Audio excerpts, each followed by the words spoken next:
दिल्लीत असलेल्या मुख्यमंत्री देवेंद्र फडणवीसांकडून वरिष्ठ नेत्यांच्या गाठीभेटी, भेटीतला मजकूर गुलदस्त्या। अमृता फडणवीस बदनामी प्रकरण, आक्षेपार्ह मजकूर प्रकरणी दोघांचा अटकपूर्व जामीन फेटाळला। अटकेत असलेल्या चौघांना पुणे न्यायालयाकडून जामीन मंजूर।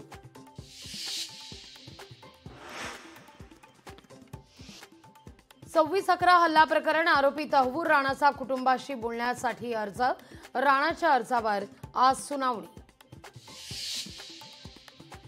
महादेव मुंडे प्रकरणाचा तपास सीआयडी आणि एसआयटी कडे वर्ग करावा या मागणीकरता परळी अंबाजोगाई महामार्गावर भोपळा गावच्या ग्रामस्थांचा आज रास्ता रोको।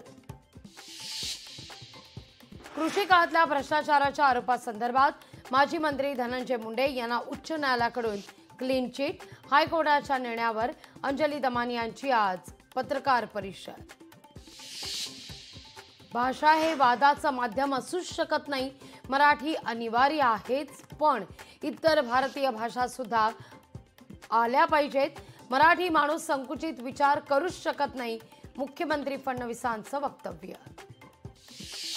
मंत्री हसन मुश्रीफांच्या बरोबर पार पडलेल्या बैठकीनंतर तब्बल 7 दिवसांनंतर परिचारिकांचा संप मागे। ठाण्यात 2 गटात